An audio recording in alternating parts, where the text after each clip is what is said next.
Yo, everybody doing? King Dingbat here, and welcome to another, post draft live stream.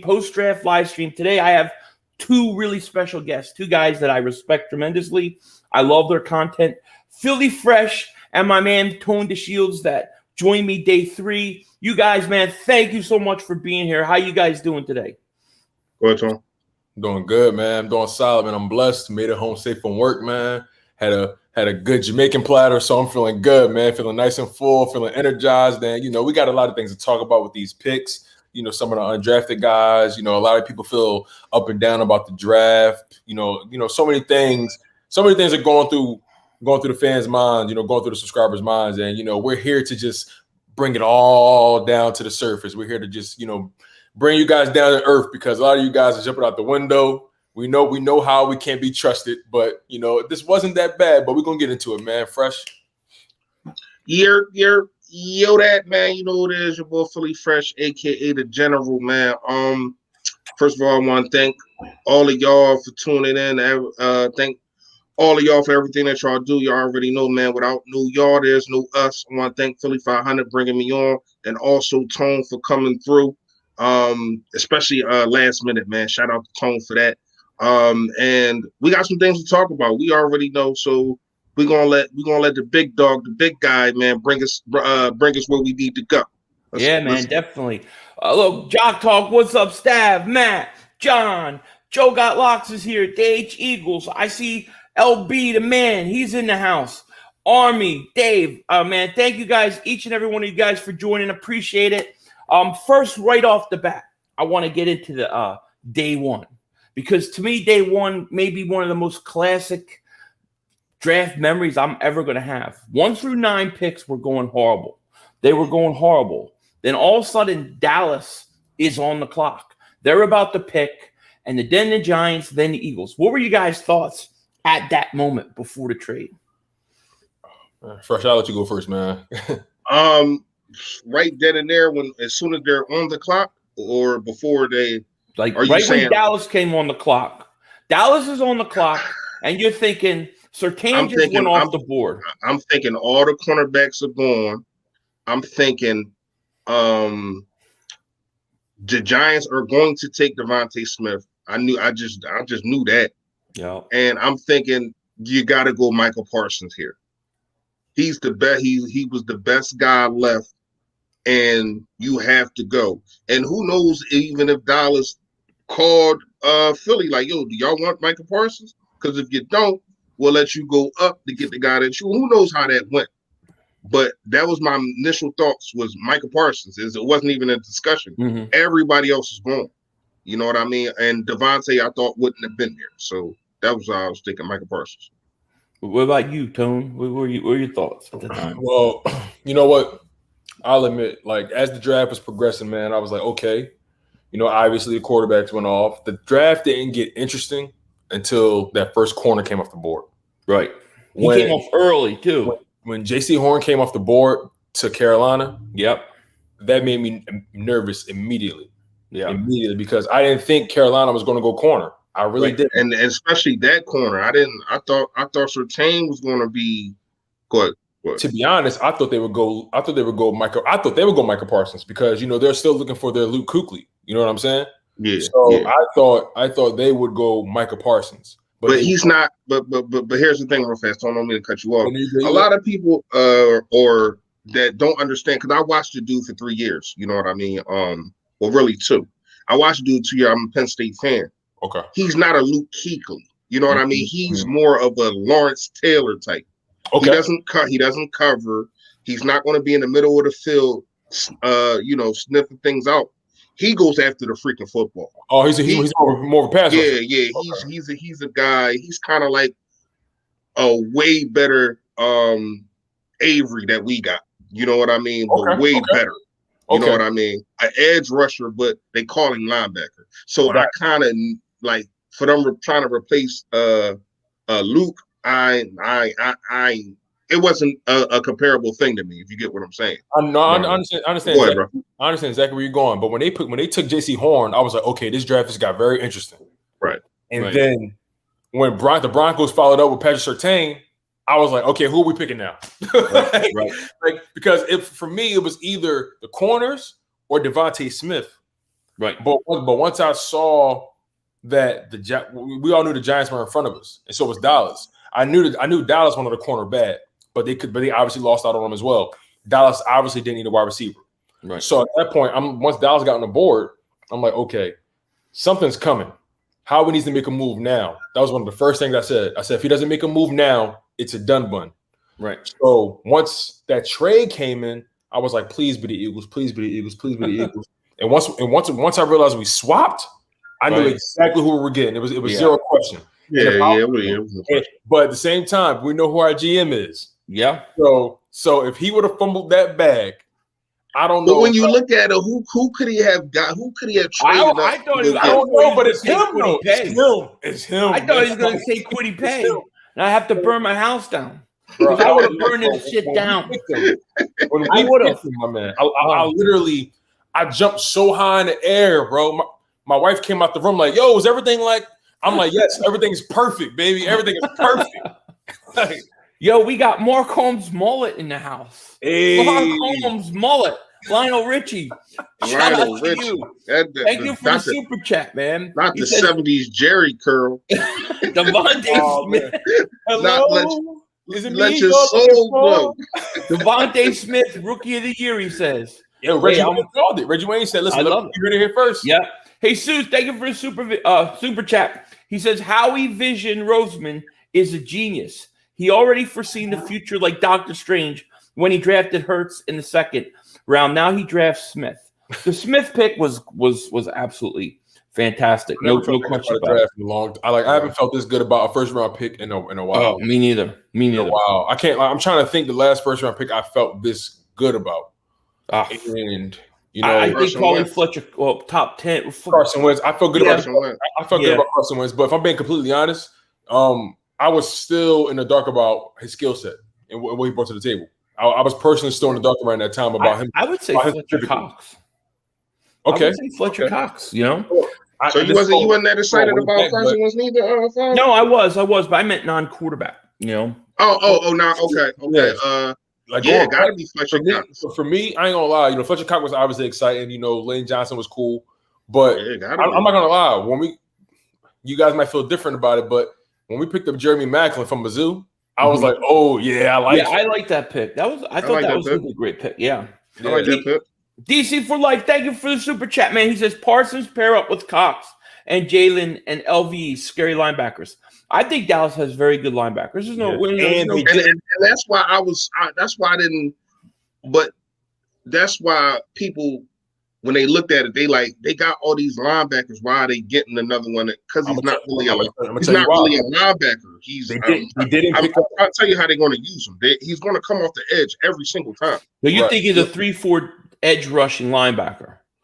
Yeah, I can see that. Yeah, but you can put him you can just put him anywhere. Like he knows how to get skinny and get in between the the offensive tackles and the guards to get to the quarterback. And not only that, he can chase down your running back that. Like he might not be able to cover as good. Maybe he'll work on that. But when I say I seen this dude chase down so many running backs in the backfield, it's a shame that I gotta go from rooting the dude to hating the dude. I hate him already. Yeah, because I know. I hate him when they called his name. I know what he's going to do to Miles Sanders. Miles Sanders going, and it's crazy because they played together. Miles Sanders going to get him a couple times, but no, man, this dude. I'm trying to tell you, man, this dude. Listen, I don't know if you guys noticed yet, but Dallas didn't pick up Vander Esch's fifth-year option. Yeah. So they're gonna let him walk. So I'd sign Vander Esch. He's cheap. I'd sign him. Would you sign him to the Eagles? It's too many injuries. You could get him cheap. Would you sign him next year? If he's cheap on limited snaps, I wouldn't be against it if it happened. I mean, he's young. If he can stay healthy, you know what I mean? What the hell? We got guys anyways. What the hell? I mean, I think we need to really look at what we got first. Okay. I don't know what Taylor. What Taylor's going to be. I don't know what Bradley is going to be. Right. Now, here's what I can say, and I've been saying this ever since the Nick Sirianni first interview that everybody laughed at him and all that bullcrap about.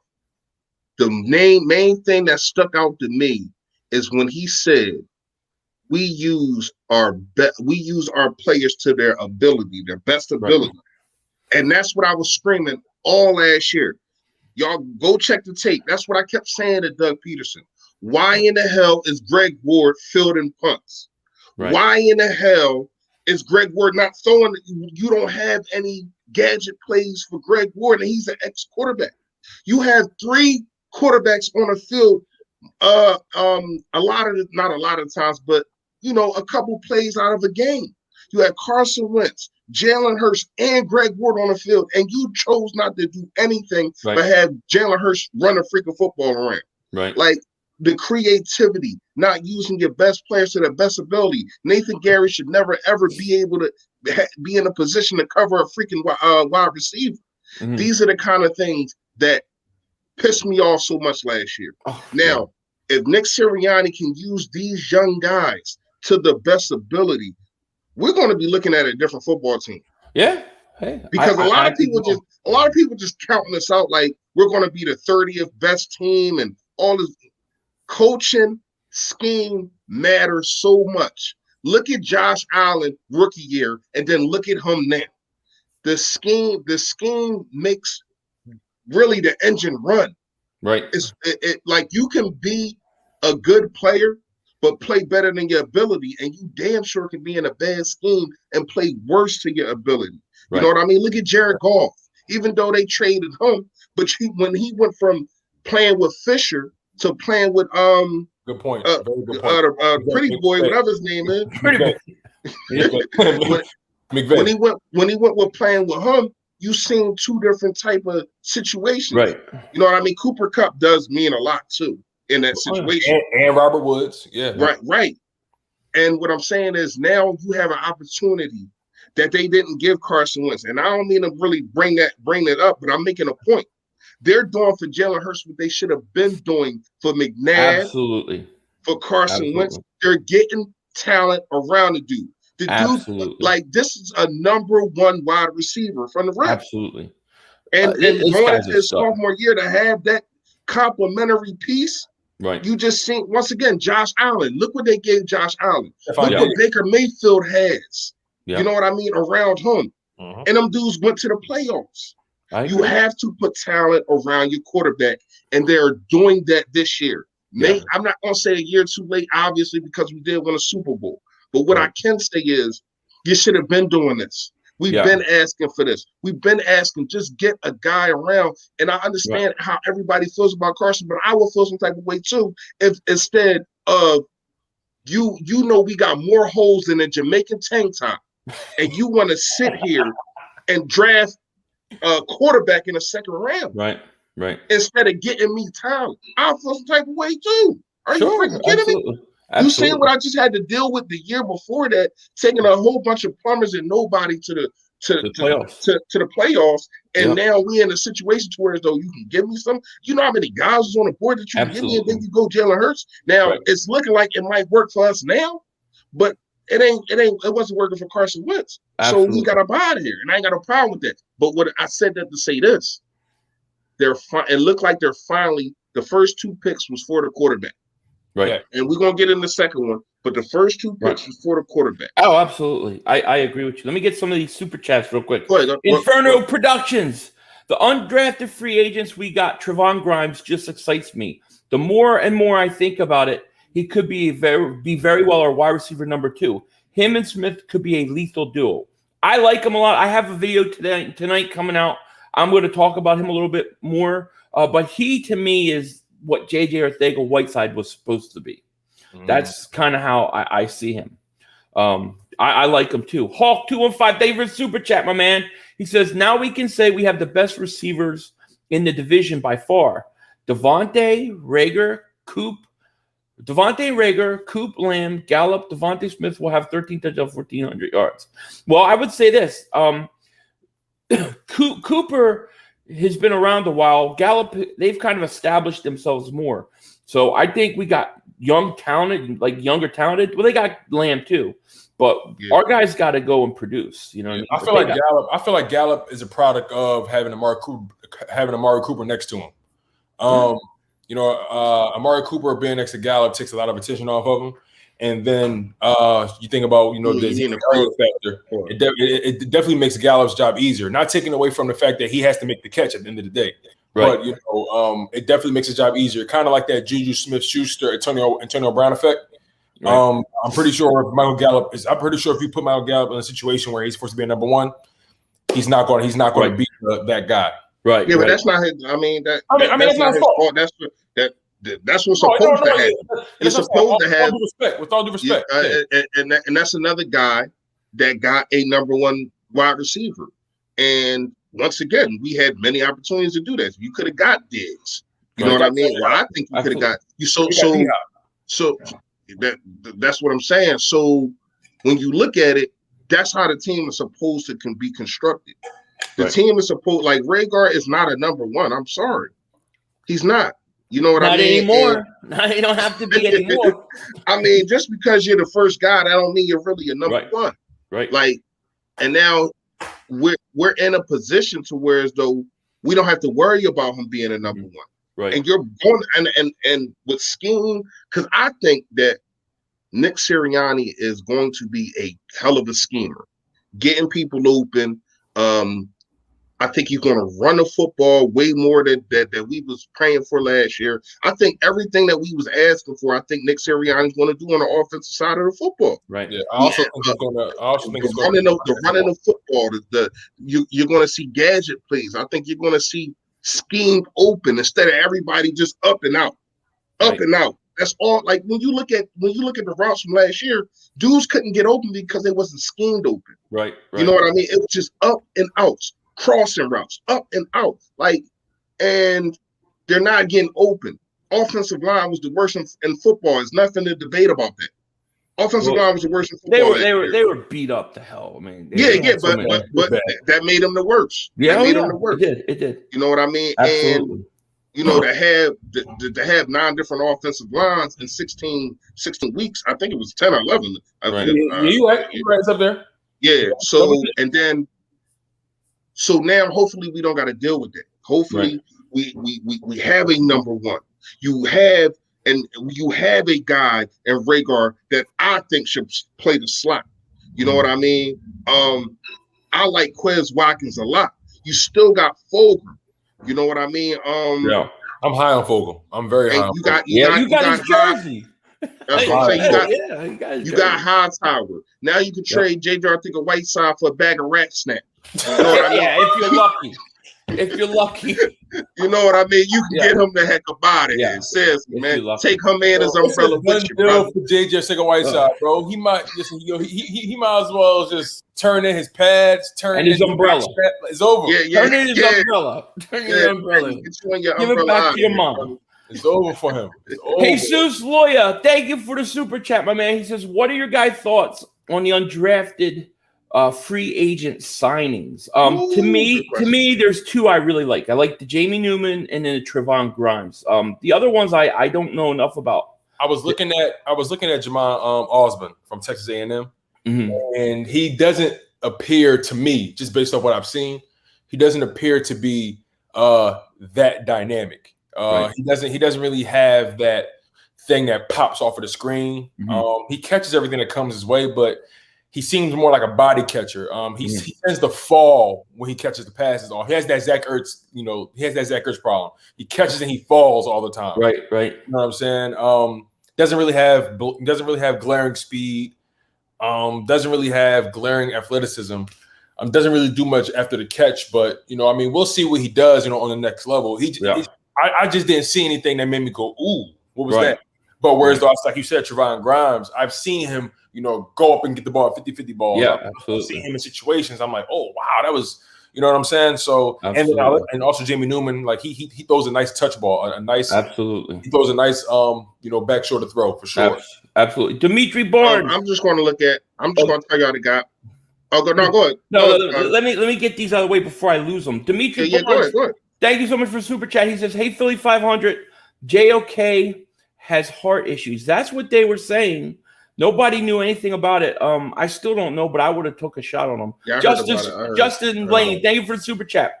What do you think of the running back we drafted? Gainwell. We're gonna get there, Justin. Don't Yeah, worry. we're gonna talk about him. We're gonna you get ain't kidding.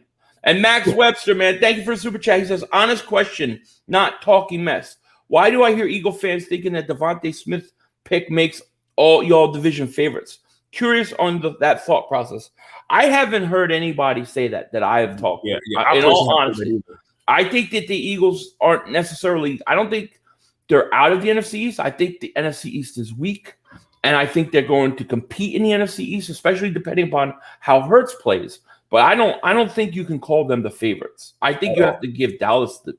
You have to say, in my opinion, and I hate to say it, I think Dallas is the favorites in the division. You have to, especially knowing what they did at linebacker in this draft. Their offense is their offense.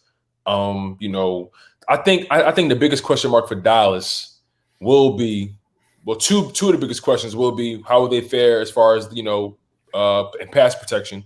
Yeah. Well, not pass protection. I'm sorry. How will they fare in defending the pass? Right. And also, will Dak Prescott be the same quarterback coming off that injury? Because, in my humble opinion, you know what he dealt with. It's not going to be just that simple, just to get back to normal. It's going to be some. I guess for lack of better terms, it's going to be a learning curve for him to, you know, I guess change how he plays, because, you know, he's always played very physical. That's the one thing about Dak Prescott. He's always been a very physical quarterback. He's never been afraid to put his body on the line. But I think that's all going to change. And we're going to really see if he's really as dynamic as a passer, as people think he is. Absolutely. So we have 541 people in the chat right now. I want to thank each and every one of you guys for joining us. Please like, please subscribe, and make sure you click the link in the description. Sub up my man, Tony Deshields. Sub up my man, Philly Fresh. They deserve it. You won't be disappointed. We're glad you guys are here. And then I have Carolina Cowboy, a Carolina Cowboy. And they say, Philly, you always say the Eagles will win the division. Well, half the time I'm right. So who you vote for me? You know? Sean Stepp, thank you for the super chat. Wait, hold on. Sean Stepp, thank you for the super chat. He says, JOK has the second best odds for defensive rookie of the year. Lost another one. Yeah, well, we're going to get into that in about a minute. There. Yeah, that kind of broke my heart a little bit because he was sitting for that long. Yeah. So what you going to say, Philly Fresh? No, I just wanted to get into my the undrafted guys that we picked up a couple of them. Yeah. I know y'all talked about who y'all talked about. Y'all talked about Grimes, so I ain't really gonna touch on that. What I would say is watch out for Jack Strug. Okay, I watched him play in Nebraska. Huh? Fill me in. I watched him play in Nebraska. Tight end. He like 6'4", big, a high point catcher. Very, very good run routes and can block. And with the Zach Ertz situation, we did not get a tight end in the draft. With the Zach Ertz situation, and who knows what's going to happen. We already know Goddard is going to be the number one guy if Zach Ertz leaves. But who knows what's going to happen to anybody else that's going to play tight end. So this guy might get some playing time. And then also, it was one other guy I wanted that I did look at. Damn, I can't find him now. You talking about the quarterback, Jamie Newman? No, not Jamie Newman. Bailey. Oh, yeah, I was looking at him too. Out of Iowa State, the defensive end got a motor. Some things he need to work on, hand technique and also footwork. But the dude definitely got a motor, and that can get you a lot. You know what I mean? Because that's one of the harder things to teach is the motor. The easier things to teach is the hand movements and hand placement and all that. But motor, that's the best place to start. So watch out for that dude. And our defensive end rotation is not that deep like how it used to be. You know what I mean? So who knows? He might find himself on a 53. You know, right. I'll have to check him out. I haven't checked him out yet. That point about him, you know, you mentioned he doesn't really have violent hands. You know, like he doesn't really have that much of a he doesn't really have too many moves in his repertoire.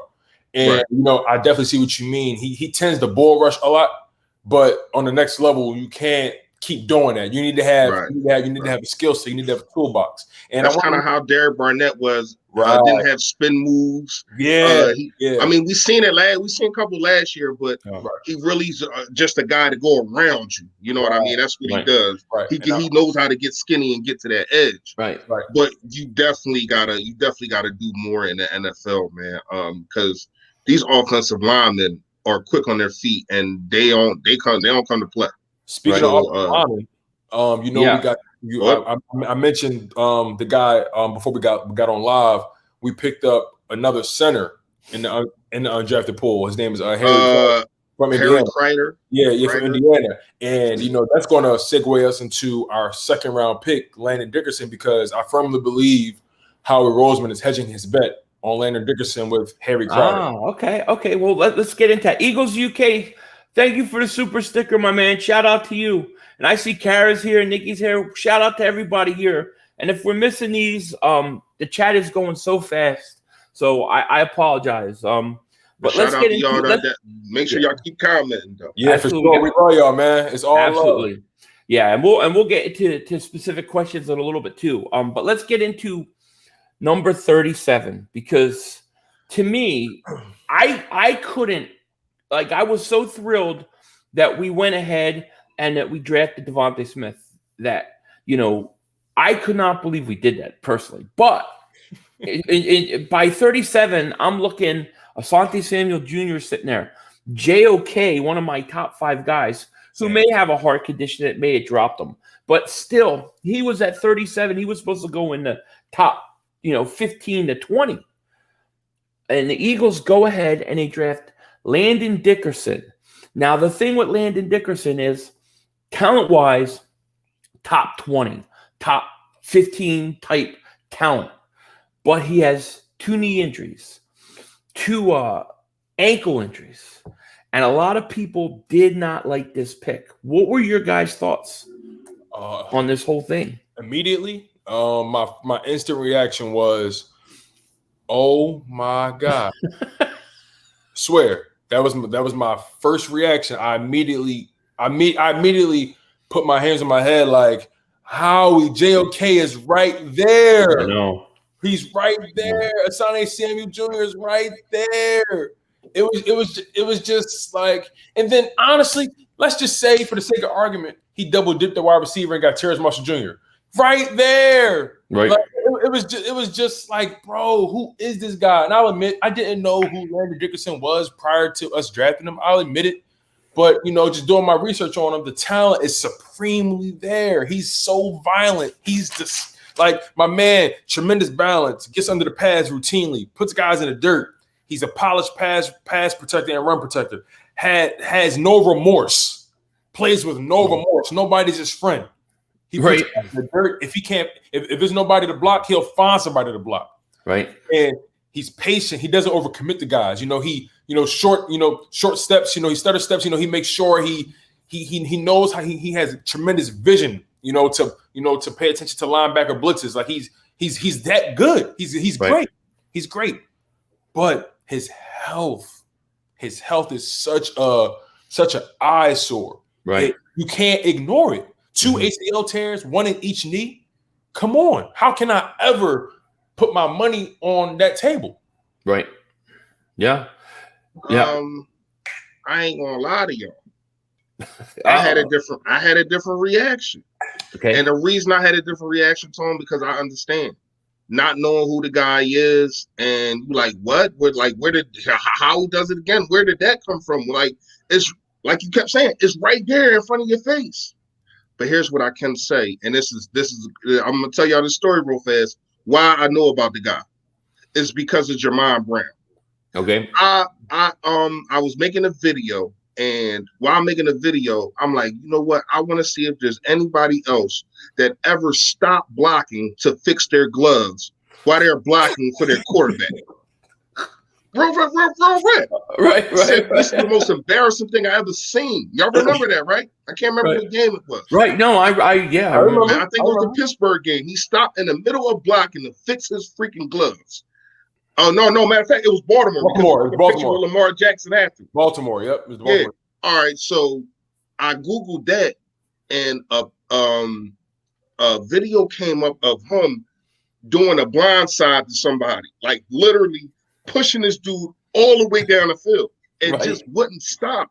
I'm like, who the hell is this dude? Right. I started watching him, man, and he is so violent. Like, he is. I'm talking like violent, like, don't come over here. Like, dude, like, you know how some linemen are scared of defensive ends? I think that he can scare defensive ends. Like, I think it's switched for him. Like, dude, don't come over here. You better go try and rush over there. Right. Seriously. And I'm gonna follow you over there. Like, you know what I mean?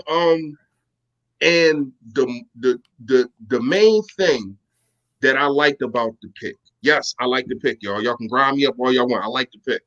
The main thing that I like about the pick, because first of all, the dude is a first round talent. There's nothing to discuss about that. We just know. No question. Yeah, we just know about the injuries. And I know Sidney Jones. I know. I get it. I understand it. But we also did take a chance on a guy that was injured every single college year in Carson Wentz, and that kind of got us a Super Bowl. You know what I mean? So I looked at it as, damn, Jason Kelce, my guy. Y'all, if y'all follow me, y'all already know. I call him Little Big Dog. I think he's so small, got a lot of heart. Well, thank you. I appreciate that. They do say I look like him. You know what I'm saying? Yeah, but definitely that you got to understand, man, that Kelce has been undersized his whole career, and these guys at D tackle are just getting bigger, faster, stronger every single year, and he's not getting any quicker. You know what I mean? And he's getting his ass kicked out there sometimes. Right. Now he holds his own. Right. But because of him being so small, every single year he like, man, should I go through another year of this? And we gotta sit there and wait to see if Jason Kelce is going to tweet. I'm coming back, y'all. Later in his career, his size is starting to come back. Later in his career, his size is starting to, be a hindrance. Because exactly, and it got nothing to do with him. You know what I mean? Because he still gets up at the second level. You know what I mean? I think almost quicker than any center in the league. But because he's been so small, these guys just been preying on him. Yeah, it takes a toll, and we don't know if he's going to be back. So to pick this guy that can be your center or your guard, I don't think he can play tag. I'm not sure about tag. I have a question for you guys. Go ahead. Would you guys consider, and I know my answer, but would you guys consider Jason Kelce a Hall of Famer? Yeah. It's going to take a while. It's not like he's not like a Peters Hall of Famer. But I think he's borderline. I think he could possibly get in because of his size. I got to give it to him. He overachieved. He was like a 5th, 6th round pick, 7th round pick, something like that. He won't be like a first ballot. You know what I'm saying? Right. Hell no. He's not going to be a Peters like he's not on Peters level. No, but maybe someday. Hey, Mount Lord, thank you for the super chat. He says, do you guys think we'll pick up a cornerback in free agency? Yeah, I think we have no choice. You got to. But yeah. Max Webster, thank you for the super chat. Opinions on Devonta Smith's face after being drafted. He was probably really happy. What do you mean his face? I love his face. Eagle Slayer, thank you for the super chat, my man. Appreciate that. I think I have one more here to get to. So let me get to it. Oh, there's LB. LB, my man. Shout out to LB. Go sub him up if you haven't. I'm sure you guys know what him. He says, shout out to Dave Settlement for being scared to grab Smith. That is it. He settled. Exactly right. No question about it. I agree. I totally agree.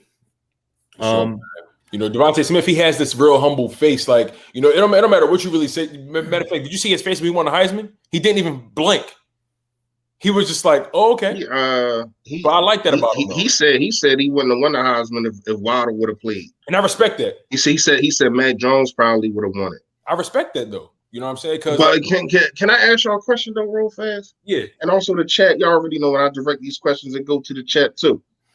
How, like you said that things got dicey when JOK not JOK when Horn came off the board, right? Yeah, right. It got dicey to me when Waddle was the second wide receiver. I think once wow. Kyle Pitts and Chase went off 4-5, I think everything was screwed up because then Waddle goes 6, and then you have Horn goes, and then Surtain, and it's like, who's left? If you don't pick in the next 2 picks, who's left? I'll do one further. I think the draft got screwed up when San Fran, and I personally thought they was going to pick him anyway, but when San Fran picked the kid out of North Dakota State, Trey Lance, because the word was they wanted Mac Jones so bad, and I think that's when things really kind of went haywire. Right. And then, people started scrambling. I mean, I had a feeling Kyle Pitts is going to Atlanta. I kind of had that feeling. My thing about Cincinnati, I really preferred them. I mean, they're obviously not my team, but I thought the smarter decision would be to go offensive line. I still think they made a mistake. I think they made a mistake. I do too. I don't care what anyone says. That was a mistake. Unless you trade for offensive linemen or something like that, and you want to give up 2 first-round picks or something like that for a guy, I don't even know. You know what I mean? I know. Which lineman just got traded to Orlando. You talking about the Baltimore lineman that went to Kansas City? Yeah, that was stupid. Orlando something. I don't understand why you do that. That was stupid as hell. That was very stupid. Very stupid. Yeah, why are you helping out the op? Like, right? You're supposed to be competing against the guy. See, us and Dallas was kind of different. We gave up nothing. They didn't lose anything, and they still got their guy. They was going after Parsons no matter what. That's how I feel. So they didn't lose anything. But for Baltimore to give up their offensive lineman and send them to a guy that's in the way of you getting the Super Bowl was stupid as hell. Right. I think you're going to regret that because let's be real, as dynamic as Lamar Jackson is, he will slow down. And when at some point he's going to have to be in that pocket. You take away his best offensive lineman, send them to Kansas City. Were you seeing what happened to Patrick Mahomes last year in the Super Bowl? Because he didn't have that guy. So why would you help him out? And then you didn't get anything for him. I don't know. Hey, Be More Philly Indy, thank you for the super chat, my man. He says this super chat is just for the hell of it. Fly Eagles Fly. Shout out to my guys. Man, we appreciate you, man. But it's just Be More Philly. Yeah, Be More Philly. Yeah. Well, I start reading. I don't know what I'm going to read.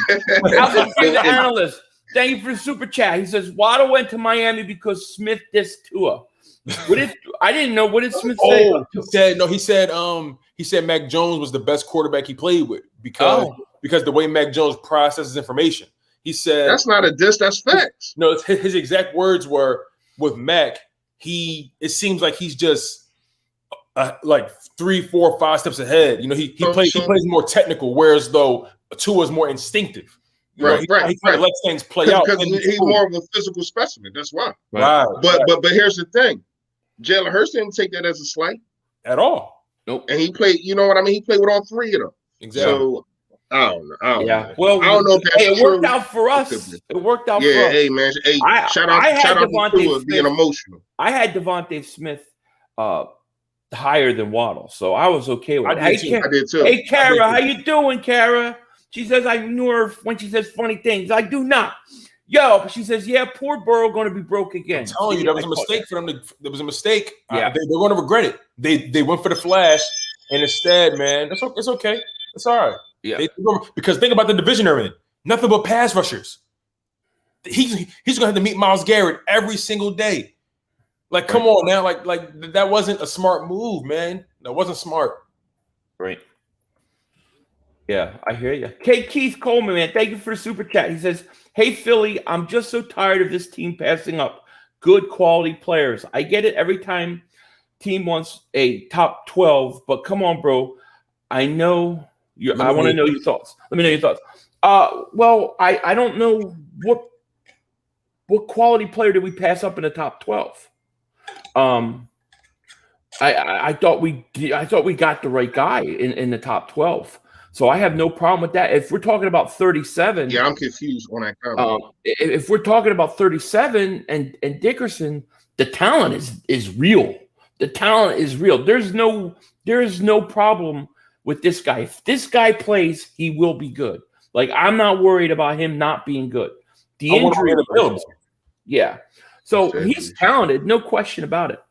You're taking a gamble. That's really what it is. And people are getting tired of taking gambles, especially with the City Jones situation. I get it. I get the frustration. But I'm telling you, if this works out in 8 to 10 years, man, hopefully we'll be sitting at ESPN instead of talking on YouTube or something like that. You know what I mean? But seriously, we're going to be saying wow with a still. I agree. If this dude if this dude stays healthy, absolutely. I'm trying to tell y'all, man. I know it ain't the sexy pick, and it ain't. No, I agree with sexy to go and take of a lineman, but it is the wisdom. It's unlike any, and I'm not trying to say he's gonna be the best. It's just the violence. Right. That's what we like when we watch football. What do we want to see? We want to see violence. We want to see people getting hit. We see people getting thrown around. He gives you all of that. You know what I mean? He makes you. I'm happy. That's my lineman right there. That's my center. That's absolutely my guard, whatever. And absolutely, I think people give it a chance, and this dude is healthy. See that the 37th pick was a steal because it's a first round talent. I think he's better. If healthy, I think he's better than Slater and Penny. That's my personal opinion. Okay, that's pretty good. I mean? Hey, Joseph Vega, I see you, my man. Thank you for the super chat. He says, LB told his live earlier he thinks I'm 500's dad. He's not my dad. He's my uncle. What? What's going on? Vega. Joseph Vega's my uncle. He thinks or my brother. I don't know, whatever he puts in the thing. Dave Dust, thank you so much for the super chat. Awesome topic today, guys. 500. Don't forget about the Eagles custom sneaker raffle. IG Dave Dust. Yes. Instagram Dave Dust. Unbelievable sneakers, custom Eagle sneakers. I keep meaning to do this, and I keep forgetting it's on me. But yeah, definitely check out Dave's Dust Instagram. You're not going to be mistaken, and I'll put this in the link after the show so people can watch a replay, and I'll put it in my next video. I will try. I've been asking. I've been asking anybody know because I've been about it, but I was supposed to get the link in the video, and ain't nobody sent it to me. So yeah, I need to find it too. I'm so turned around from this move. Like, I can't find my cigars. I can't find crap, man. I can't find anything. I'm all over the place. Dave Myers, thank you for super chat. He says, did you guys see Pizzle's reaction to Smith? Yeah, I saw Pizzle's. He was. Yeah, I'm saying that. Shout out to Philly Take with R&B. He put it on his page. Yeah, it was. Did he? I will tell you this: Pizzle had the most honest, true, honest reaction. Passion, yeah. I think I totally. Me and Pizzle have, we have our battles, but I have to respect the authenticity of that. Yeah, because a lot of people saying now a lot of them trying to say he's not good or whatever. Yeah, they fronting on him. Listen, they go on front, man. It is what it is. Y'all, y'all know we stole one from y'all. I mean, it is what it is. Hey, and they still mad because we should have won week 16 for them to get into the playoffs. Oh, they've been crying all. So they crying about that. Now they want to cry about us taking a player that y'all should. Why y'all ain't make the trade? Yeah, you know what I mean. I agree, totally agree. Right. Why y'all ain't make the trade? Yeah. Why didn't you win more games and get to the playoffs? What are you bothering us for? Like that. You know what I mean? How do you guys feel about our third round selection, the 7th overall pick, Milton Williams, D tackle? Milton Williams. He's that tweener. He's a tweener between D tackle and edge. He's a bigger body. He's a decent size, but his arms are short. That's really his knock. Absolutely. Really. So what do you guys feel about him? Well, I'll tell you this. Let me say this. We got 647 people in the chat. So make sure you guys please like, subscribe, and sub these two guys up. Link is in the description. And let me get this super chat away because I'm going to lose it. Don't trip. Thank you so much for super chat. He says, would you start Landon over Isaac at guard. Keep up the great work, family. I don't know. I prefer to keep him as a center and let him learn, especially if he's coming off of injury. You know what I mean?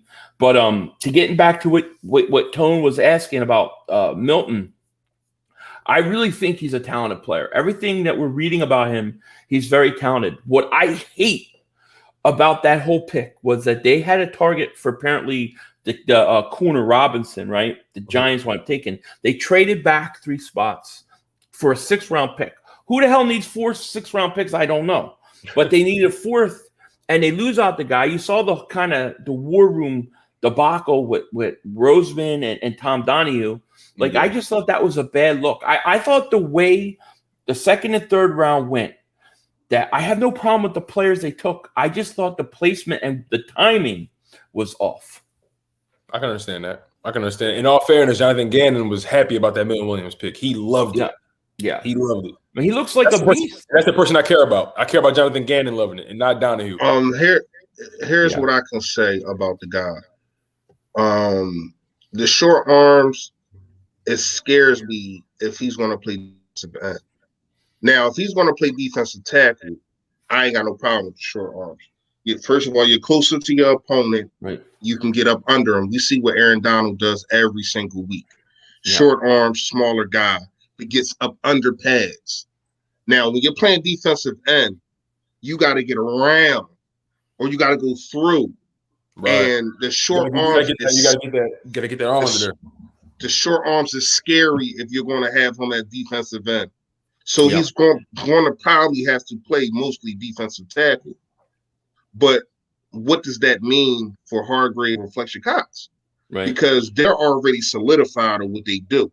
Now, if you want to have more of the rotational, because we did bring back Ridgeway also.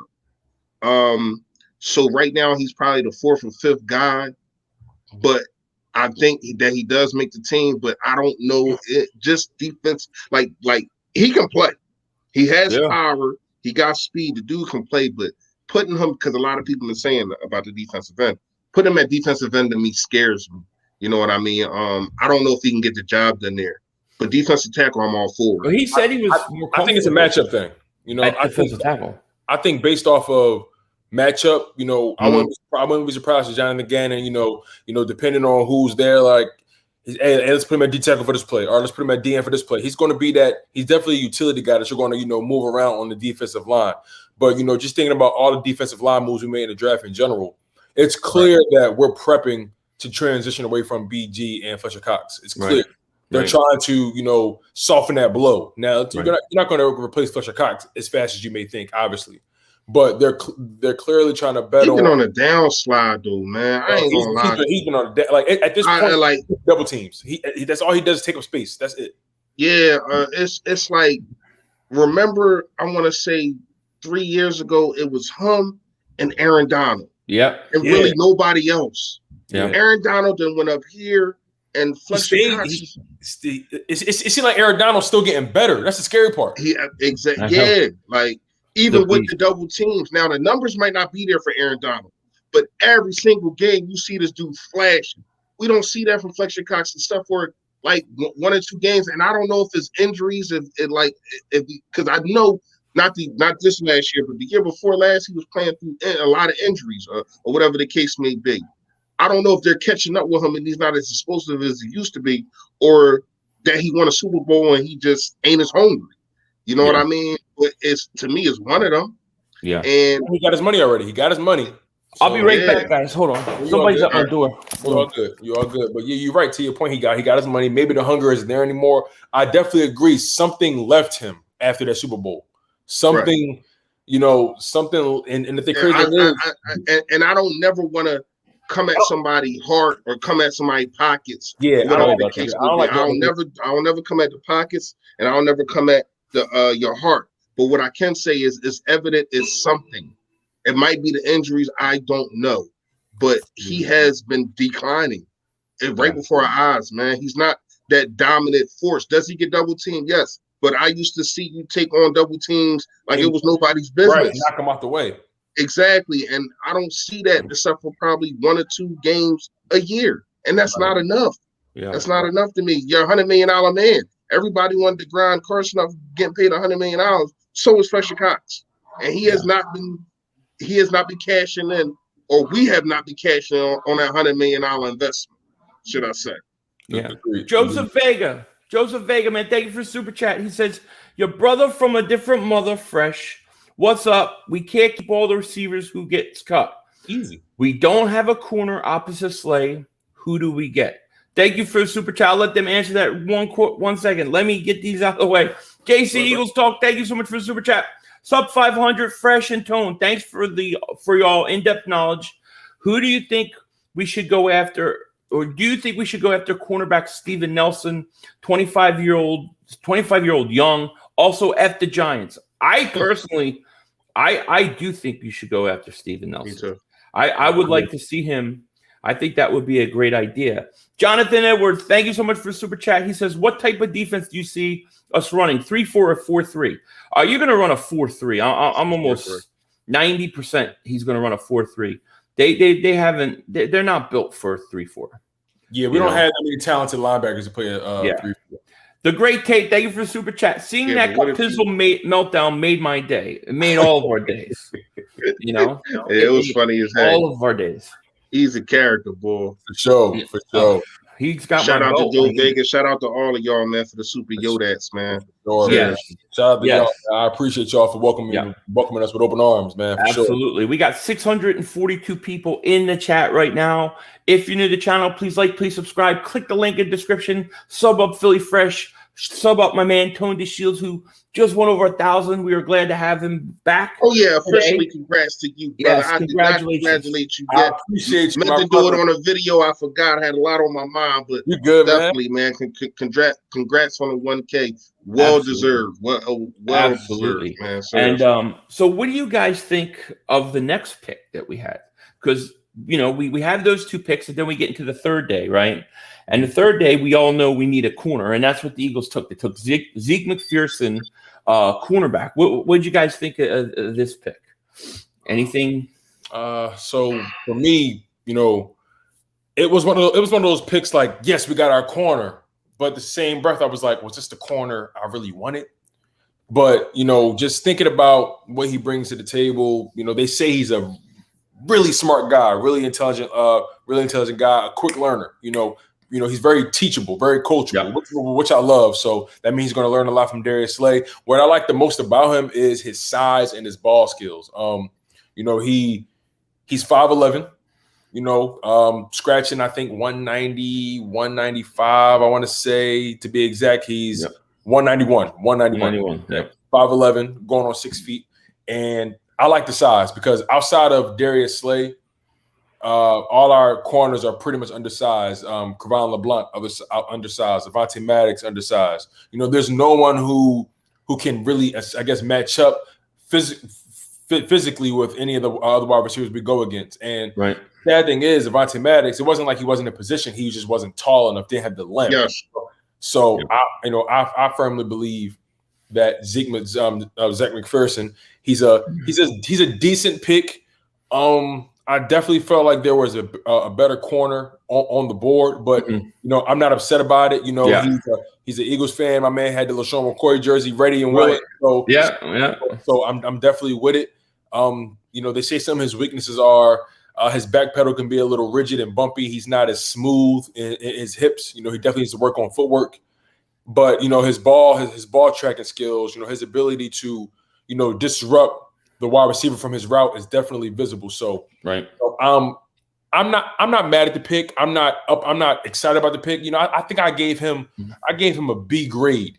I gave him a B grade, especially where we got him. 4th round, third day. Yeah. He decent sized corner, Texas Tech. So he went up against good competition. He's definitely teachable, and I like that. I liked it. I thought it was a solid pick. We needed a corner. I thought that addressed corner, and with Jonathan Gannon, his ability to develop defensive backs, if that's who he wanted, if that's who he liked, I have no problem with it. I thought it was a good pick. Now moving on to the 5th round pick, Kenneth Gainwell, running back. This is my favorite pick of the day. No question about it. I What are love your that thoughts pick. on him? I love that pick, 500. You know, that pick for me is one of the more underrated pickups in this draft. We got ourselves a top 100 player on Daniel Jeremiah's board. Now, I'm not saying with Daniel Jeremiah from NFL Scout, NFL Insider. I'm not saying what he says is law. Right.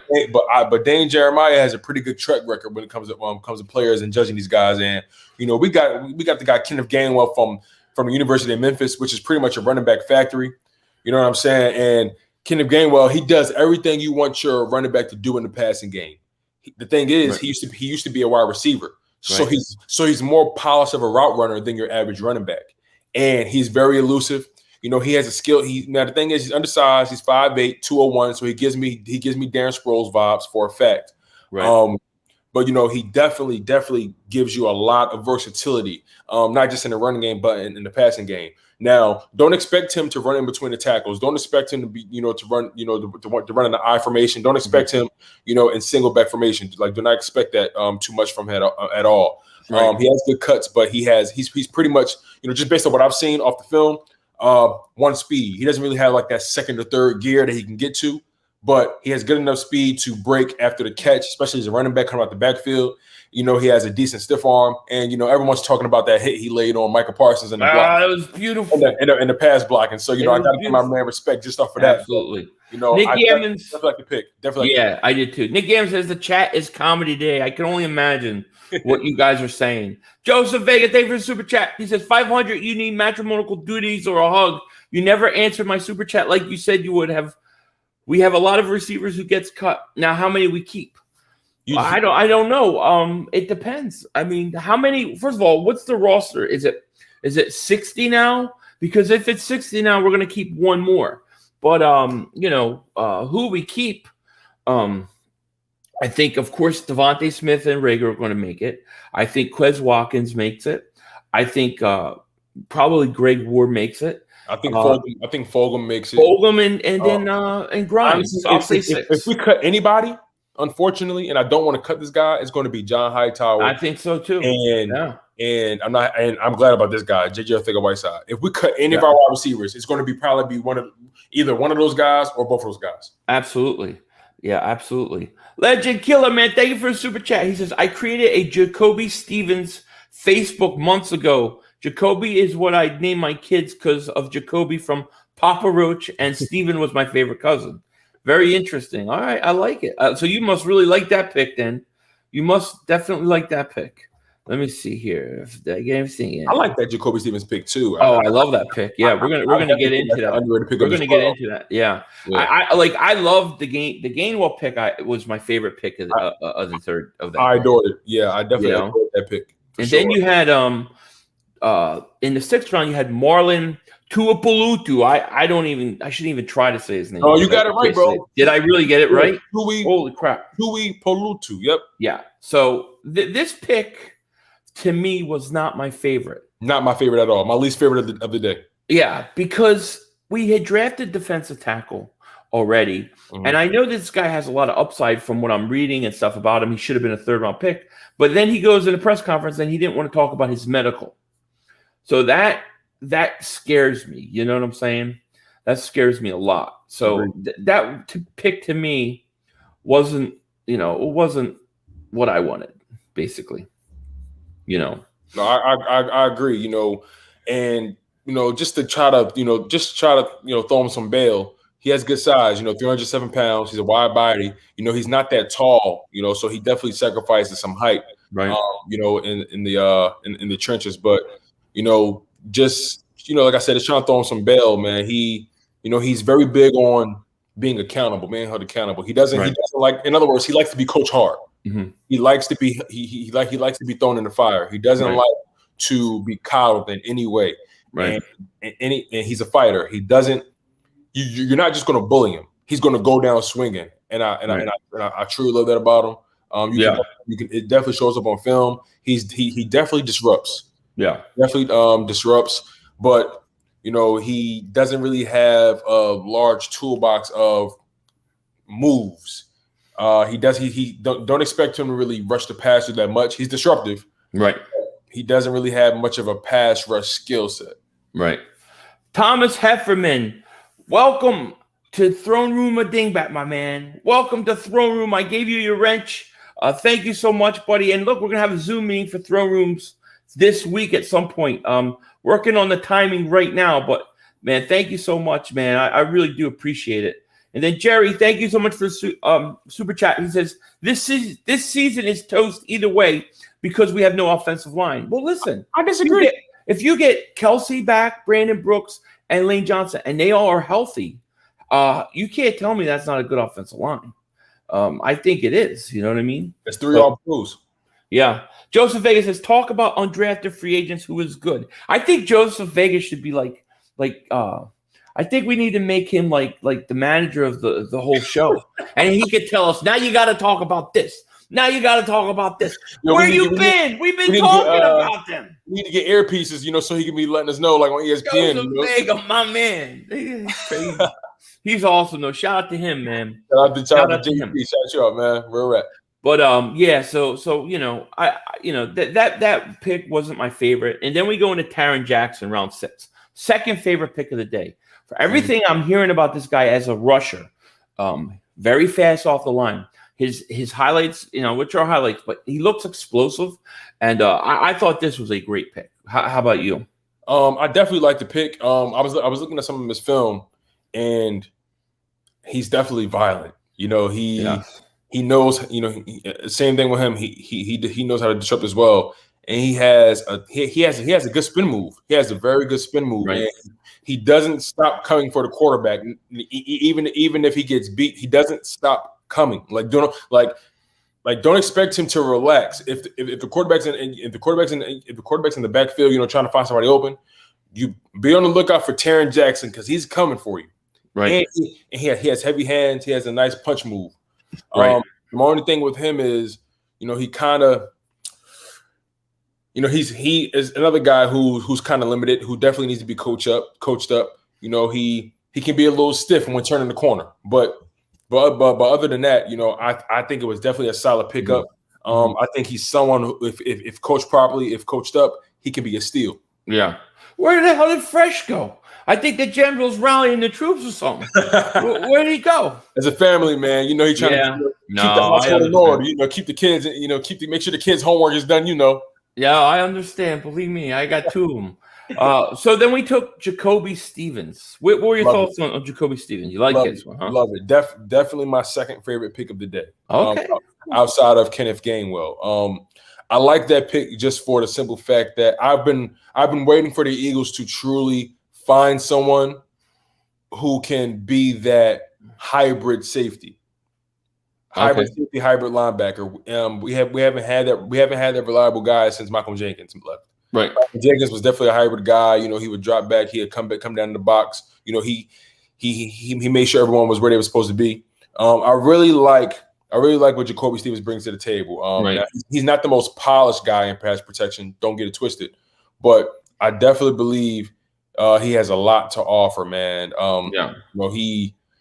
He's an interesting prospect. Went to LSU, so he went to so he comes from a very respectable program.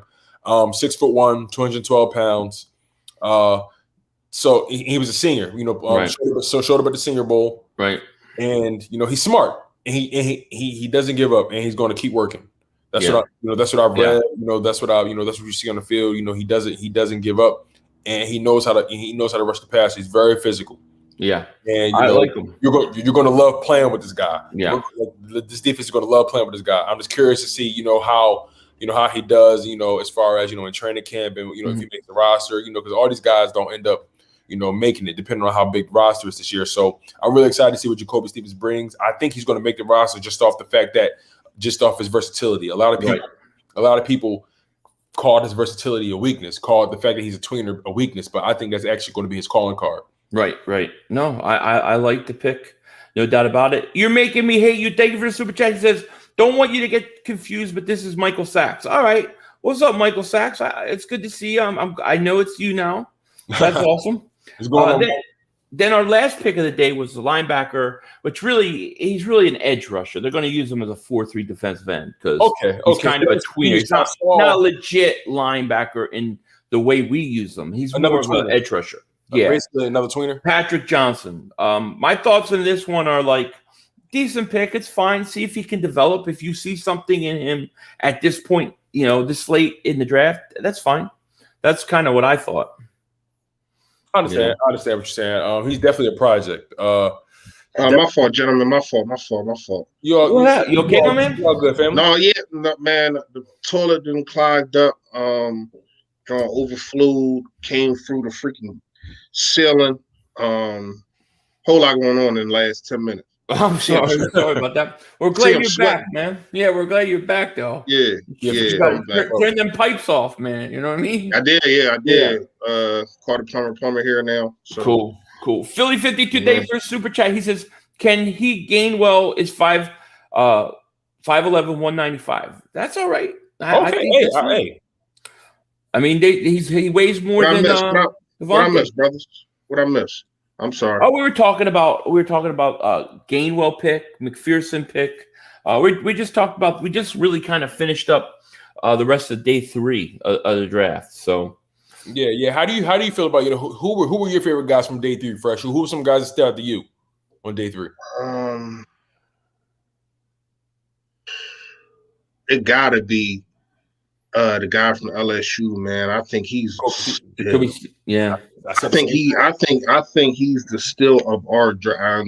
Y'all know how much I just talked about our second round pick, man. But this dude is a hybrid. You can put he's really kind of like you got 2 Kayvon Wallaces. Like, to me, they're kind of the same kind of guy. And if you can find a way to have both of them on the field at the same time, these are 2 ball hawks. Right. Things that we have been missing. Love Rodney McLeod. Love him a lot. He's aging. But he's not a ball hawk anymore, man. He can't make that play that you like, wow, and they can make a chance to change the game. Right. You know what I mean? I think we have that in our 2 young safeties. Will it take a year or 2 to develop? Yeah, probably. Kayvon already got a year under his belt. He should be a starter this year. Like, to me, Kayvon Wallace should be a starter this year. I understand you took him in the 4th, but still, man, to me, he should be the guy. I'm interested. I really gotta do some due diligence on a Jackson guy and also the Johnson guy. The 2 defensive ends. Right. It just seemed like they just went defensive end crazy. They just had a defensive end party. I'm telling you, they're rolling the dice. They're trying to find out who can be that BG apparent. That the heir to BG. That's what it's seeming like. And also the fact that Josh. Who knows what they're gonna do with Barnett? He has that knee condition, so they try. They're trying to. And they don't know what they're gonna do with Barnett. Like, absolutely. I mean, they don't know what they're gonna do with Barnett. They haven't paid him yet. He, as much as I like Barnett, he has not lived up to what was he, the 20th pick, 17th pick, something like that. He has not lived up to that first round status. Had one good year, really his rookie year. And ever since then it has been a decline. Like, I'm not even gonna lie to you. Bro, they picked him at 14th overall. It was 14. Okay. Yeah, that's what I'm saying. He has not lived up to that. I understand everything that he did at Tennessee, breaking our guy, rest in peace, Reggie White's records and all that kind of stuff. But he has not been the guy here. Now, maybe a different scheme will help him. I don't know. But nah. Bro, then we got he only has 19.5 sacks over his 3-year career. That's sad to me. For a first guy, only got 19.5 sacks. Bad. Yeah, very bad. And then we got Kenneth. We got the running back Kenneth Gainwell. I love him. Wow. Steal. And I ain't even gonna lie to you. I'm not even saying this because he's an Eagle. Wow. I mean, he probably was the 4th best back in this draft. It's debatable, but the whole thing is for him. See, to me, Miles Sanders needs a lot of touches to be explosive. This guy, you can put on 1 or 2 plays, go get that. He can do it with his power.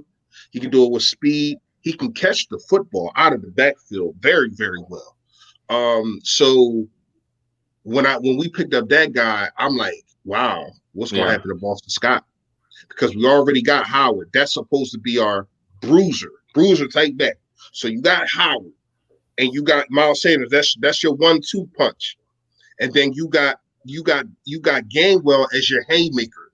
You know what I mean? So now you got jab, haymaker. I like that. Boston Scott does not fit into none of that. So I don't think he makes the 50. I'm just going to make a bold prediction unless he's on special teams. Yeah, he declined last year as well, in my opinion. Boston Scott declined last year. Only good game he had was against the Giants. He's a giant killer. The smallest guy on the field is a giant killer. You know what I mean? But so that's where I'm at with them guys. I'm very interested in these undrafted free agents. Undrafted. They're going to be very. I really am. Yeah. JC Eagles talk, man. Thank you so much for super chat. He says Eagles will be in the Super Bowl 2023. Just watch. Hey, I hope so. Hope so. I'm with you, brother. I'm with you, man. Noah D Sports. Thank you so much for super chat. He says I think that the Eagles could be a playoff team. I think anything's possible in this division. Because I don't think it's a great division. We're gonna go as far as Jalen Hurts takes us. What's that? I'm gonna say this. To me, this year, I'm looking at Jalen Hurts, but I'm looking at Nick Sirianni more. Okay, I like that. Because we seen what a coach can do, just to debacle a team. I think that the coach and also the GM debacle this team. And getting a new coach, Howie Roseman, you need to sit your behind down. You did your job. Your job is over now. Only thing you have to do is find us some free agents and try to do some mid-season trades or something like that. Right. Like trade deadline. Other than that, you don't need to be picking no 53. You don't need to be doing none of that. Let Nick Sirianni do his freaking job. Right. And I understand people, but fresh. A lot of GMs pick the 53. You're right, but not that guy. That guy is an analytics and a numbers guy. He's not a eye test football guy, and that's just facts. And there's nothing wrong with that. Do what like Nick Sirianni said. Use you to your best ability. Your best ability is doing this and that and manipulating the cap and doing. Yeah, you good at all that. That's yeah. Stay your behind there. You did your job. You good at this? Yeah, absolutely. You came out on your stage on your day and did what you wanted, even though because I know we had seen a video of the guy. I think he's like the head scout guy, and he tried to give him the pound, and he like, I ain't. Here we go again, Howie. No, I don't know about all. I don't know what that's about. So I ain't gonna just jump into the fire, but it looked bad as hell. I was like, what I do? What? Yeah, like it looked bad. It really looked bad that he didn't want to get his man a fist bump. I think that was after the third. Was that the third? Milton pick. Yeah. He like, so he probably told him, dude, like, I got all these guys on here, and I'm telling you that they're better than this dude, and you still pick this guy. Like, what are you asking? What am I going out there to do every single day? And you know, I mean, he probably scouted every single person. That, like, you know how much work that man has to do, and for no avail, and you don't even listen to me. I'd be pissed the hell off too. Not giving you no damn. I had a double moonwalker. Hey, Philly 500. That's like you. That's like you asking me, hey, listen, I need you to do all this stuff. I need you to look at all these guys, and then I'm going to bring you on a show. And then I'm like, all right, I did all this work. You know what I mean? And I looked at all the guys you wanted me to look at, Philly 500, and you say, you know what? I can't bring you on the show, but let me get that information. Right, exactly. You know what I mean? Philly 500. I'm like, whoa! I just did all this work. Hey man, if I do that to you, you better double moonwalk my ass. You know what I'm saying? You do it. Hey, Nicky Evans. But in all seriousness, I get the frustration. But that didn't look good. Nicky Evans brings up a question I want to ask. Sucks watching Ertz go without getting anything for him, but that contract is not attractive. And then Eagle Slayer, he comes right back and thank you for the super chat. He says Ertz could flourish under Sirianni. You never know that. You never know. What are your guys' thoughts on Ertz not getting traded. And let me get to these 2 super chats real quick, and then we'll be all caught up. Philly Kinetic Sports Entertainment, thank you for the super chat. He says, "Fellas, how do you feel about the quarterback pickup?" We'll talk about that, and then I think there was one more here. Max Webster says, "Thank you for the super chat." He says, "Because he wanted Robinson, the cornerback, the G-men pick in the third." They're talking about why Donahue was pissed off. So thank you guys for the super chat. Yeah, because they thought they were going to get Robinson. So. What do you think about Ertz not getting traded and possibly letting him walk? For me, I really thought it was going to happen on either one of those draft days. I didn't think it was going to happen on day 1. I thought it was going to happen maybe on day 2, if not day 2, day 3. The fact that it didn't happen, okay, we'll eat that. But my thing is, he has a pretty decent cap hit coming up, right? And if you want to get this cap space back to a point where it's flexible and you can pretty much, write your own ticket, I think we're going to have to trade him. And listen, I'm a fan of Zach Ertz. I love the guy. I got his Super Bowl 52 jersey. You know what I'm saying? Like, he's a legend. He will go down as the best tight end in Eagles history. He caught the game-winning catch. He has the records. He has the numbers. He has it. Yeah. But let's just be honest with ourselves. Once he catches the ball, he's not doing anything with it. And right. I personally don't think that is what Sirianni's offense is predicated on. Well, what I assume. The way he talks, Sirianni wants to put the ball in these guys' hands and let them work. Once Zach Ertz catches the ball, he's sitting down on the turf. So I don't think he necessarily is that type of tight end for Nick Sirianni. Whereas Dallas Goedert, once he catches the ball, he's looking to put his helmet in your chest. He's looking to take it to the house every single time. And on top of that, just to bring it back to the cap situation, you're going to have to pay Dallas Goedert soon. Right. I think this is this contract year, I believe, coming up. I believe. Correct me if I'm wrong. And then Zach Ertz is looking for a payday. We can't convolute those things. We need to make it very clear that Dallas Goedert is the guy we need to focus on. And also, how can we find out exactly what Dallas Goedert brings to the table with number 1 reps if Zach Ertz is in the way? So this is going to be a time where we need to move on from our veterans, and we need to just double down on our young guys that have tremendous upside. Right. Let me say one thing real quick to the mods. Any new mods or anybody, there's only 3 reasons I time people out: racist stuff, threatening, or spam. Other than that, let them talk their shit. They can talk. They can say, call me fat. They can call me every name in the book. They can talk about EDP. I don't care what they talk about. Let it go. This is a free speech channel.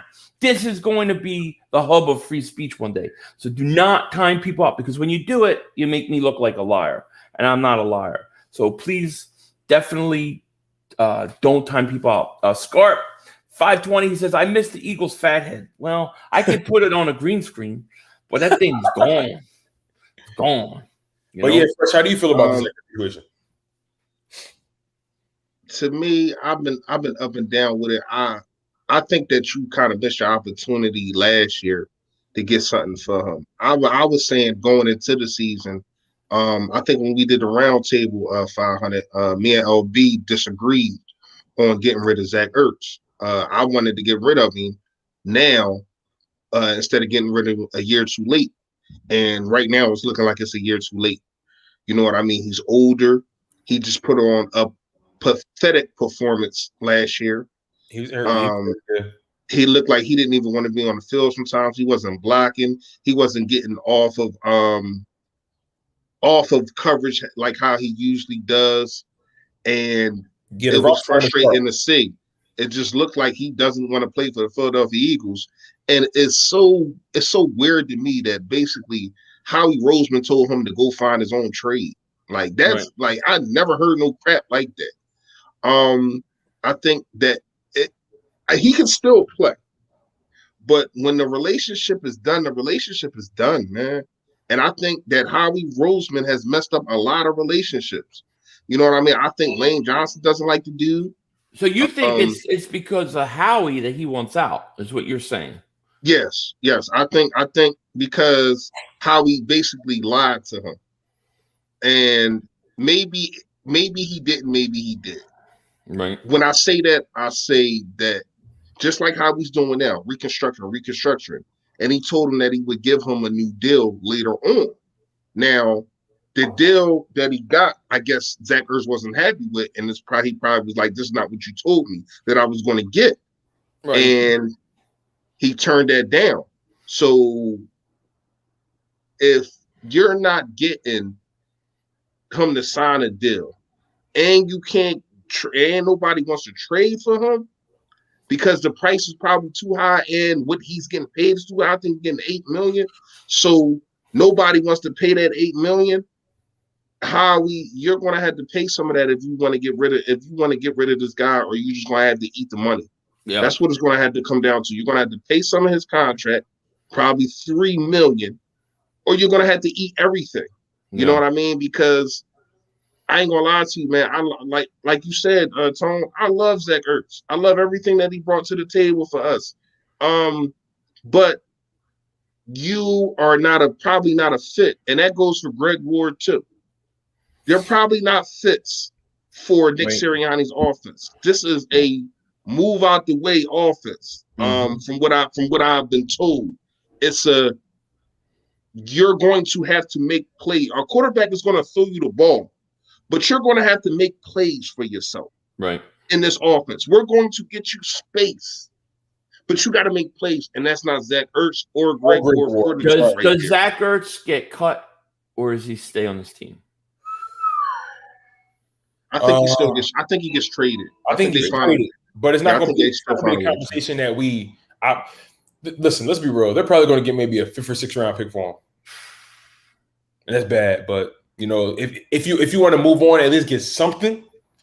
You gotta cut. You gotta just cut your losses and just say, "Hey, man." They should have listened to my video from 2019, right in December 2019. Trade Zach Ertz this off season. Philly, you're crazy, man. You're crazy. Why you want? Because you want to get something for him. At that time, when we had CW, do you think they were thinking like, damn, like we can't trade his own security to play? Right after he broke Jason Witten's record, they should have traded him. His value buy low, sell high, man. Well, as soon as he didn't agree to the contract, they offered him a huge contract extension. He turned it down in 2019. Once you're out of the playoffs after you lose to Seattle, that was the time to trade him. You would have gotten like a second, maybe even a late first or something. You would have gotten a hell of a lot more than you would have gotten now, Yeah, System of the Knot, shout out to you, man. He says 500 only got a couple rules. They're fair. Let's respect it. Absolutely. Scarp, thank you for the super chat. He says, I missed this. I apologize. But who do you guys like as the XYZ wide receivers next year? Rager in the slot or Ward? I think Rager in the slot. I have it's not even a question. Devonta's my ex, and Quez Watkins is on the other side. That's how I have it. Robert, thank you for the super chat. Hey, fellas, I believe the division will be more competitive this year. I think we'll surprise people if we fix our cornerback too. Thoughts, great content. Thank you for the super chat, buddy. I think that you'll be in contention because this division isn't that good. So, yeah, if you can get another corner, I think you'll be fine. We got 582 people here. Please please subscribe. Click the link in the description. Sub up Philly Fresh. Shut up Tone Deshields.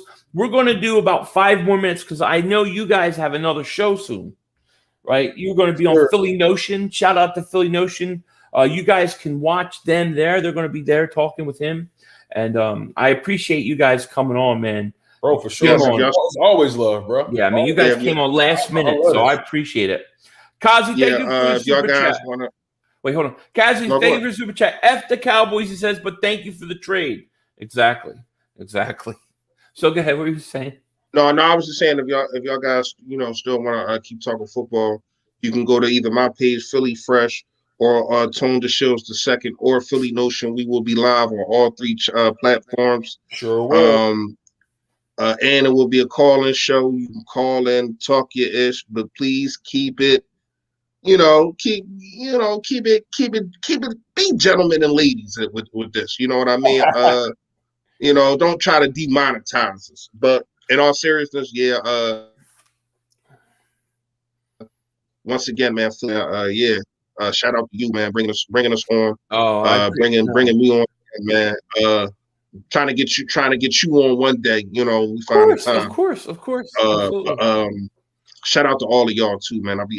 I'll be seeing a lot. I read the chats, man. Shout out to all of y'all in the chat. Thank you to everybody here. We had over. I try to read the comments. I love y'all, man. Y'all really been showing me love, like especially the guys that that's been locked in with 500 and fresh. You guys come in the comments, y'all talk y'all ish, and y'all show mad love, man. And I just gotta let y'all know I'm supremely grateful for it. Like I'm humbled by it all, and the content doesn't move without you guys, man. Y'all been locked into your boy Tone Deshields II, from the beginning. Y'all been locked in, to the whole platform of Chalk It Up from the beginning. I love it, man. I appreciate y'all. Absolutely. Eagles Ave, thank you so much for super chat. He says, Philly, love y'all. This is the best. Thank you, man. I appreciate it. Love you too, man. And I'll be doing this all week. On Wednesday, I think I have Philly Talk podcast coming on with Gate City. We're going to talk, and then I'm working on lining up something with LB. So we're going to shout out to the Battle Bird podcast. There you go. City and Mike, shout out to the Battle Birds. And Nikki says, Philly Notion raid incoming. When we heading over? What time? As soon as what time does the show start? 8 o'clock, right? 8 o'clock. 8 o'clock. Yeah. 8 o'clock. Yeah. Actually, shout out to notification gang. The 30-minute John just popped up, like literally like 10 seconds ago. Just popped up. You also make sure y'all get in there. Yeah, get in there. If somebody has Philly Notions link, drop it in the drop in the chat. Go raid his ass, sub his ass up too. Sub Philly Fresh up, sub Tone Deshields up. Their link is in the description. You guys, you don't want to miss it, man. I had a lot of fun doing this with you guys, man. We could talk for hours and hours. Yeah, I know you guys already do. Like 3 hours. That's what we do. That sec, man. Like, I can't wait for training camp. I can't wait for the season. I can't wait to see what Devonta Smith catching his first pass from Jalen Hurts, man. I need that joint to be a dart. Right. Hey, before we get out of here, I want to ask y'all guys a question, and I know it's kind of premature, but we kind of see the guys that's going to be on the team would probably, especially, I mean, if you get Nelson, that'll turn a whole lot of things around. But right now, with this 17 games, man, what is your record looking like, and where do you think that we finish in the NFC East? I'm going to say I'm not. I got to see how the schedule lines up when it comes out, like 10 days. Yeah. But I think anywhere from 7 to 10 wins. I mean, we do know who we're playing, though. Yeah, I think about 7 to 10 wins. I think anywhere from there. I think it depends on what's his face on. I think it depends on Jalen Hurts. Jalen Hurts. Like I said, we'll go as far as he takes us. I put us in that because, like you said, 17-game season. I don't see why we can't win. Yeah, I don't see why we can't win 9 games. Yeah, I agree. Hey, System of the Knot, he has 5,500. You still got to get Homer on for here. That your enemy been hyped about. Yeah, I'm going to get Mark Holmes on. Maybe as early as this weekend or Friday or Saturday. Yeah, because me and him have to fight. We have to do battle. Inferno Productions, thank you for super chat. Giants fans are so salty that we took Devonta Smith from them. They really think he's going to be a bust just because he went to the Eagles. Well, they're deluded. They're bait. I mean, like I said, the real honest reaction to me was Pizzle. I thought Pizzle was perfect. Yeah, it was honest and hilarious at the same time. It was. Eagle Slayer, man, thank you so much for the super chat, man. Shout out to you. And click the link in his description. He's got Eagles content as well. So check him out as well. Who is it? Eagle Slayer. Oh, yeah, for sure. Go check out Eagle Slayer, man. Yeah, I never. Okay. Go sub him Eagle up. Slayer. All right, I got him. Yeah, but you got to ask him why he was streaming. Mark's always streaming my channel. He's so afraid that he's going to miss something I'm going to do that he could use it on me. That's what it is. But that's all right because I'm going to copyright claim all his stuff. No, I'm just kidding. I'm not. He asked me. He says, "Can I stream you on there?" I said, "Sure. Just tell people to come subscribe every once in a while. It's free promotion to me." Don't hurt you nothing, right? It doesn't hurt me at all. Fresh. I wish you could have seen it though. Like it was. He had him on there for like a good half an hour. Like it was. Seriously? Yeah, it was for a while. It was Would he crazy. just be like you're live and he just have your live up and then he's going live he's like live and he's got a TV set like behind him, kind of the side. Yeah, and yeah, I I'm know on how setup is. Yeah, but and I'm on it the whole time. And he just watch it every once in a while, see what I'm going to do. You know, waiting for me to have a meltdown that he could use against me is what he wants. this is during the draft. Yeah, this is during the draft. Okay, he thought he was going to get a Jalen Hurts reaction, you know, or CeeDee Lamb reaction. But he got a Devonta Smith reaction. He just doesn't like that one. It didn't work out. Man, listen, how did you react to the second? I'm telling you. Was that? How did you react to the second pick? Real quick though. Do y'all think, before we get out of here, do y'all think the Giants reach for do y'all think they reach for Tony? Definitely. Yep. They want definitely. First of all, why wouldn't you go Marshall if you felt like that? Or more. Or Elijah Moore. Or more. Yeah. His footwork is insane. Yeah. Tony was definitely that was a Stretch Armstrong reach. Like, that was crazy. Yeah, I thought that was a little early. I thought that they made the right move trading back, getting the extra first round pick, but I just thought Tony was a little bit of reach. However, their other pick, I think they had a good draft besides that though. Yeah, for sure. I did. But yeah, what were you asking me, Fresh? You asked me? I don't even know. I don't remember either. I don't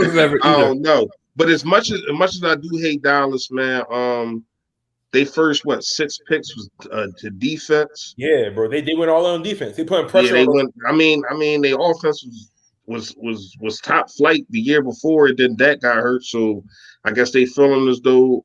But I still think they offense. Why didn't they get offensive linemen? I still think the offensive line is old. Yeah, you know what I mean. Lineman retired. I think it was. That's what I'm saying. I understand. I understand that. But they did get a lot of defense, man, and. Tanucci's a pizza. This is Ben DiNucci, the backup quarterback. Because he's not even a quarterback. He's just an Italian chef. He fattens up Zeke. But he's here in the chat. Thank you so much for the super chat. He says spaghetti and meatballs on the house tonight. We're there. We'll be there. No question about it. As long as they ain't pork. Yeah, absolutely. Well, listen, guys. I know they have to get ready for another show and things like that. So I just want to thank Philly Fresh, Tony Deshields for coming on, talking to me about the draft. You already know. I want to find out what all these Eagles content creators are thinking about this draft. So next one I'll be doing on Wednesday. But man, thank you guys again for coming on. I want to shout out Philly Chaotic Sports Entertainment, man. I saw something in the chat. He said, yo, fellas, just a heads up. I do shout y'all out on my channel and give y'all flowers so y'all can smell them now because y'all are the reason I started this 100. Like y'all are on my Mount Rushmore for sure. Where's he at? Philly Chaotic Sports Entertainment. He's an upcoming.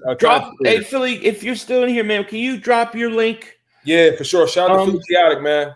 Drop your link in the description. Drop your link in the comment section so people can go sub you up because I can't find where you had comments before, and that would be awesome. I want to make sure people go sub these guys up. What's his name, Tom? Philly Chaotic Sports Entertainment.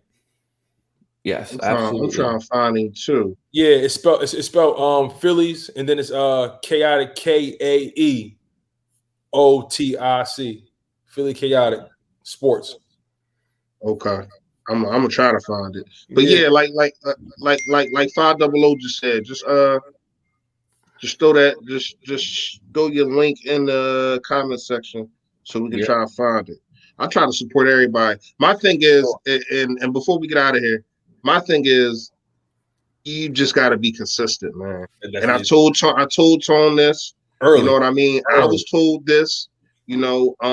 Consistency is key because you never know what video is going to be the video. You never know who's going to see the video, and just be honest and be yourself and be consistent, man.